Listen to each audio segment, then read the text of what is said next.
Qué interesante. Y de hecho, miren, les quiero comentar, compañeros Meme y Jaime, ya el reportero, el periodista Carlos Pozos lo había planteado aquí en Sin Censura con antelación, pero hoy lo dice en la conferencia de prensa mañanera. Le dice al presidente López Obrador que en 1999, en la cumbre de la PEC, en Chile, le encargan a él llevarle un chayo directo, un chayote, un soborno, esa es la palabra, a Joaquín López Dóriga. ¿Qué nos puedes decir sobre esto, querida Meme? Pues ya bien lo dices, ya lo había comentado, Carlos, en uno de estos espacios, yo ya lo había escuchado. Entonces, yo quiero ver qué va a decir López Dóriga. O sea, yo sí estoy esperando a ver qué responde Joaquín López Dóriga, porque no es ningún secreto, ¿eh? O sea, no es ningún secreto que este señor recibía dinero, pues de ahí sale para hacer un yate y recibía recursos o sea, hizo varias, razones sociales, Joaquín López Dóriga, para poder cobrar. O sea, tenía la de Joaquín López Dóriga digital, luego tenía otra de López Dóriga, luego tenía una de una oficina, luego tenía otra, o sea, tenía varias razones sociales Joaquín López Dóriga desde las cuales cobraba recursos para del gobierno, ¿no? De distintas dependencias gubernamentales y evidentemente como fue un comunicador, porque yo no lo llamaría periodista, un comunicador que se hizo, ¿no? De un renombre gracias a Televisa y demás, pues era como todos llegaban, ¿no? Y le pagaban a Joaquín López Dóriga para poder tener su espacio y entonces Joaquín López Dóriga, lejos de informar, lejos de investigar, simplemente daba opiniones. Recordemos incluso que le pagaban a Joaquín López Dóriga para que emitiera o para que publicara opiniones de Ciro Gómez Leiva, ¿no? Recordemos ese escenario en donde les pagaban a unos y otros, o sea, el negocio redondo, en donde le pagaban a uno para que publicara las opiniones de otro. Entonces, así está el clásico círculo vicioso del dinero. Y eso se instauró como una forma de hacer negocio, ¿no? Es una forma de hacer negocio. Hay una diferencia abismal, y sí lo quiero aprovechar para dejarlo claro, porque llegan a nosotros, no los periodistas o los comunicadores de la corriente López Dóriga y cuestionan a los youtubers porque dicen es que ustedes reciben recursos. No tienen ninguna prueba, no hay evidencia y no los recibimos, pero nos cuestionan por defender o por ser abiertamente pero a ellos uno no los puede cuestionar por recibir un recurso literalmente para quedarse callados, porque eso es lo que hacían. Literalmente se quedaban callados, recibían dinero para no decir nada, más que opiniones positivas, más que opiniones a favor a menos que les pagaran para dar una opinión en contra, cosa que se empezó como a instaurar en tiempos ya de Claudio X González con Mexicanos contra la Corrupción y la Impunidad, que es otro ejemplo de cómo la prensa utiliza este recurso, utiliza este poder para presionar a los gobiernos o sacarle juego cuando quiera. O sea, en vez de que la prensa se convirtiera, ¿no?, en el que busca la verdad y en el que le informa al pueblo, se convirtió en el que hace negocio con la información, se convirtieron en sicarios de la información.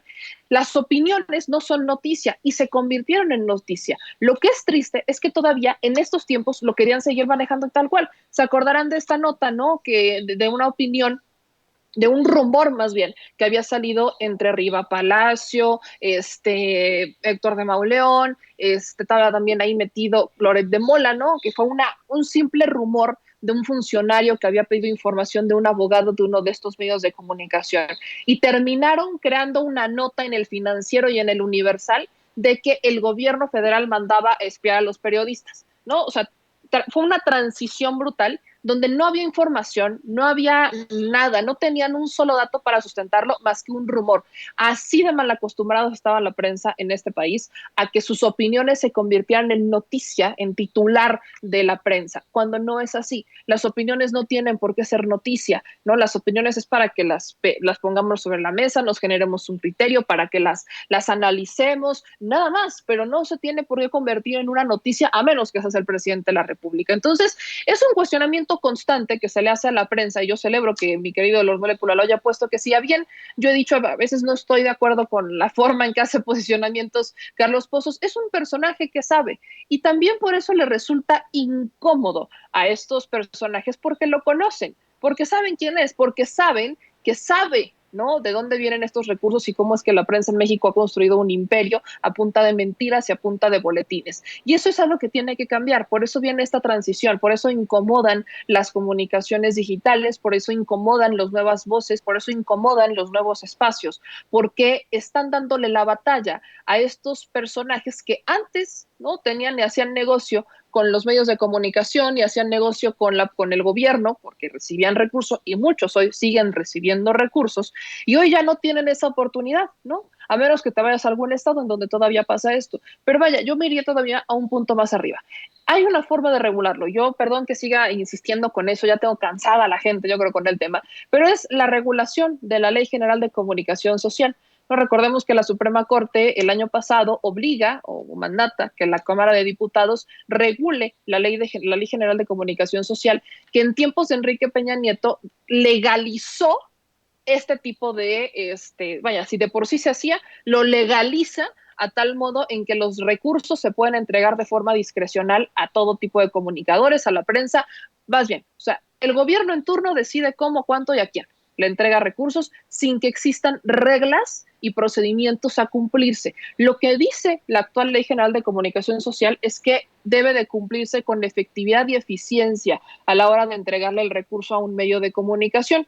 Eso no nos dice absolutamente nada, porque queda sujeto a la interpretación, ¿no? Quedará sujeto a la interpretación del gobierno en turno, que es efectivo y que es eficiente, mientras que no hay reglas claras. El único que llegó a poner sus propias reglas fue el propio Andrés Manuel López Obrador cuando llega al gobierno y cambia la forma en la que se le iba a entregar los recursos a los medios de comunicación, porque el gobierno federal lo que dijo es que se les iba a entregar por proyecto, que ya no se les iba a entregar así como su mensualidad, ¿no? De sus recursos, su nómina, sino que se les iba a entregar por proyecto y que se iba a analizar el proyecto dependiendo a cada quien, más o menos como un tipo de licitación. Entonces, hizo sus propias reglas, pero sí existe una ley general de comunicación social que se tiene que regular para ponerle freno a este esquema de negocios, como bien lo decía Lord Molécula, es un esquema de negocios con la información.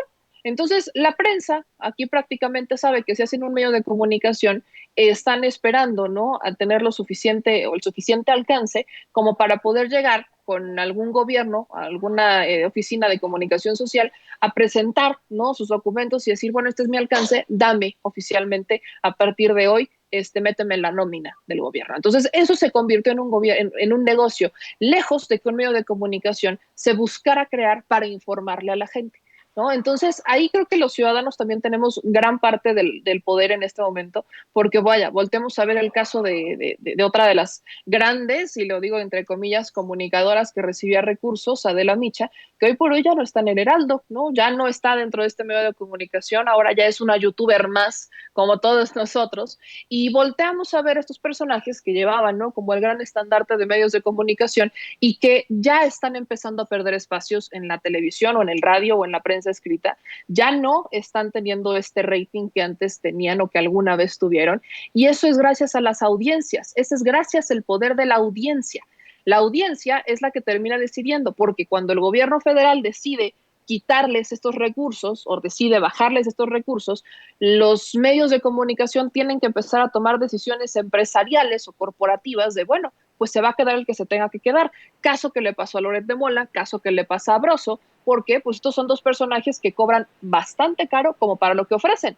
Entonces, no les quedó más que a Loret de Mola y a Broso que convertirse en sicarios de políticos que crearon un medio de comunicación para golpear al gobierno en turno, porque ya no les iban a pagar lo que ellos estaban acostumbrados a que les pagaran dentro de esta prensa, porque ese recurso ya no fluye. Entonces, yo simplemente exhortaría, ¿no?, a los diputados a terminar de ponerle la cereza al pastel en esta Ley General de Comunicación Social, porque así se puede presionar a los congresos locales para que busquen una homologación y que en los gobiernos estatales donde todavía no llega esta transformación, ¿no?, en los medios donde todavía vemos que los gobiernos, ¿no?, siguen dando mucho recurso a la prensa local y que por eso la prensa local no los cuestiona, pues yo creo que solamente así es como vamos a lograr empujar un ajuste, un cambio y que ya no sea ese chayote el que maneje la información en este país.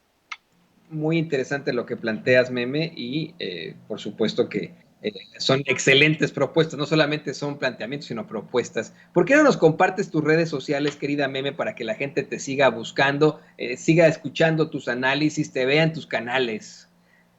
Muchas gracias, le mando un abrazo, mi querido Jaime, que como siempre es un gusto poder compartir con él mesa y contigo, mi querido Toñito. Y bueno, ya saben que ahí me encuentran en todas las redes sociales como @memeyamelca. Ahí estamos en el detrás de la mañanera y despuesito de la mañanera. Ahí estamos como que tú vas cerrando y yo voy entrando, Toñito. Y después nos vemos en Al Chile a las 9 de la noche, también en YouTube, en Facebook, en Twitter, en Twitch, en todos lados. Entonces, les mando un beso y gracias, como siempre, a toda la bonita audiencia de Sin Censura por seguir al pie del cañón y por apoyarnos siempre.